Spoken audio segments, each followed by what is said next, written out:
Bonjour, je vous raconte des histoires sur le pays de Gon, donc les contes de l'Afrique, du Mali. D'abord, comment le lièvre est devenu le plus malin des animaux, et puis les excuses du lièvre. Un jour, le lièvre alla voir Aman, le dieu des animaux, et lui dit: Aman, aide-moi à être le plus malin de tous les animaux. Aman dit: c'est possible. Mais avant, j'ai besoin d'un service. Quel est ce service? Demanda le lièvre.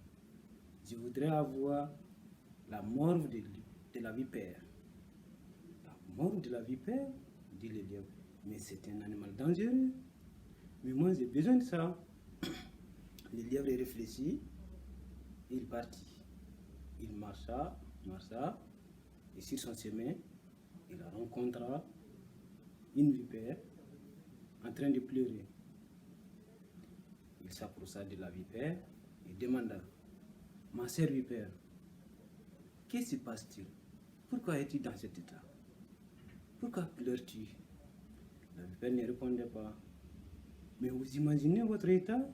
Si vos animaux, vos enfants vous voyaient comme ça, ils ne vont pas vous reconnaître. Justement, c'est à cause de mes enfants que je pleure. Ah oui? Oui, j'ai perdu mes enfants. Le lièvre compatit et il dit: Moi aussi j'avais perdu mes enfants. Depuis ce jour, je ne suis pas sorti. C'est la première fois que je sors mes oreilles. Alors, ce n'est pas la peine de pleurer. Est-ce que je peux te mousser pour que tu respires mieux? La vipère accepta et le lièvre prit le mouchoir, prit le mort de la vipère, amena c'est Aman, le grand Dieu. Aman le remercia, mais il dit: J'ai encore besoin de ton service. Quel est ce service? Demanda le lièvre.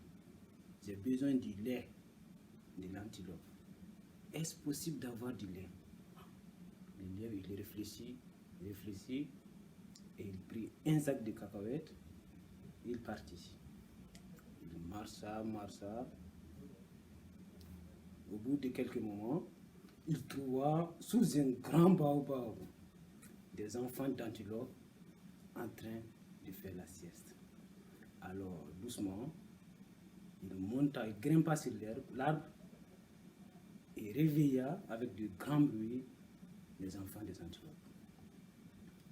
L'un des enfants se frotta contre le baobab et il fit tomber quelques grains de cacahuètes. Il mangea, il trouvait que c'était bon. Alors, il annonça à ses frères que si on frotte sur l'arbre, des graines tombent. Les frères essayèrent, effectivement, les graines tombèrent. Ils étaient tout contents. Et pendant ce temps arriva leur maman, qui les voyait tous joyeux. Alors elle dit: Mes enfants, qu'est-ce qui vous rend tous joyeux comme ça? Maman, en fait, quand on cogne beaucoup cet arbre, eh bien, il y a des fruits qui tombent qui sont délicieux. Essaye voir. Et la maman essaya, et se frotta contre le front, le tronc de l'arbre. Les graines de cacahuètes tombèrent. Elle goûta et elle vit que c'était vrai, c'était bon. Alors les enfants dirent: Maman, comme tu es costaud, cogne plus fort, comme ça va tomber plus fort. Et là, la maman prit un pas en arrière, un autre pas en arrière, prit son élan et cogna sur le baobab. Ses cornes s'enfoncèrent sur le tronc. Rapidement, le lièvre descend de l'arbre et recueille le lait de l'antilope et amena à Dieu. Aman le Dieu le remercia et dit: J'ai un dernier service à te demander. Quel est ce service? Demanda le lièvre. Je vais voyager et je veux que tu m'amènes le python qui dort en haut de la colline. Mais Aman, c'est pas possible. En tout cas, moi j'ai besoin de ce service. Le lièvre réfléchit, il fabriqua un gros sac et il partit. Il alla trouver le python et dit: Python, excusez-moi de te déranger, mais tu sais ce qu'on te dit là-bas derrière? au village? Non, je ne sais pas. C'est les jeunes qui sont là-bas, ils me disent que tu es tellement petit que tu peux rentrer dans ces sacs.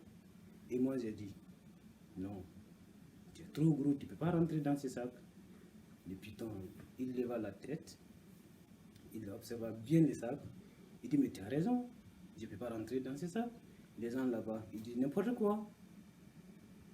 Alors, le lièvre dit, c'est pour ça que je veux que tu essaies d'y rentrer. Si tu n'y rentres pas, comme ça, ils ont tort.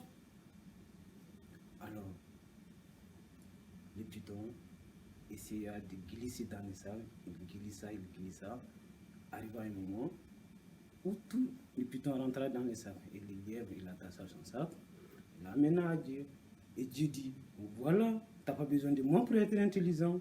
Ce que tu as là, ça te suffit. Le deuxième conte, c'est les excuses, la ruse que le lièvre fait pour s'échapper à contribuer à fabriquer le tam-tam du roi lion. Un jour, le lion roi de la savane décida de fabriquer un grand tam-tam pour son royaume.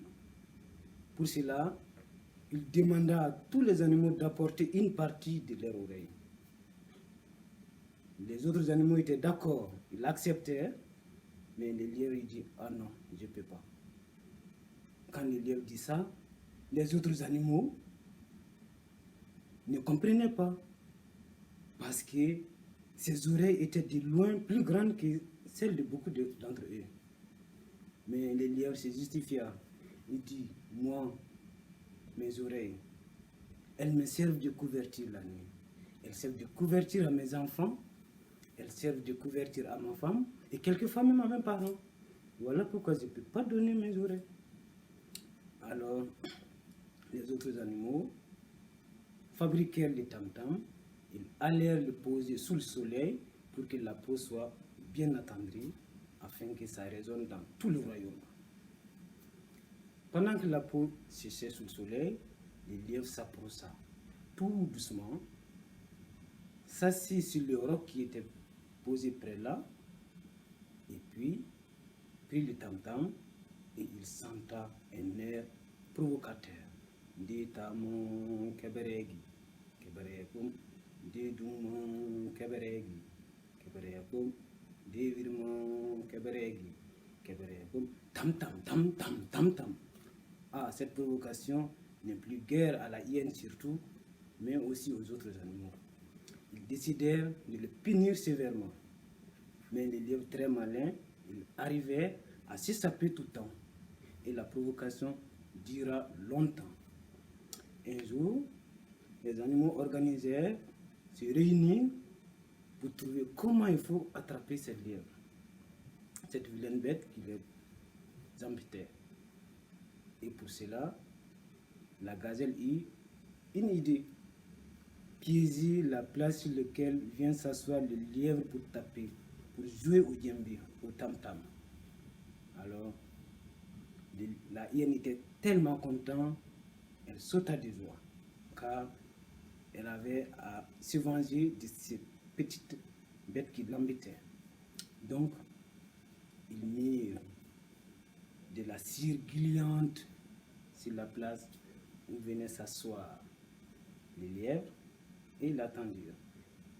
Tout de suite, le lièvre arriva doucement, puis s'assit comme d'habitude, puis le tam-tam et commença à jouer en chantonnant un chant provocateur.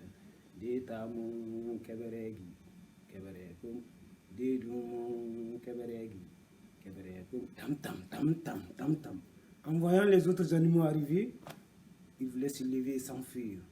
Mais ses arrière-trains étaient collés, il ne put pas s'enfuir. Alors, la hyène, très contente, l'attrapa et les autres dirent, il faut le jeter loin de là. D'autres dirent, il faut le mettre dans le puits, au fond du puits. Alors, le lièvre dit, écoutez-moi, c'est simple. On ne peut pas me jeter dans le puits parce que je ne mets jamais dans un puits.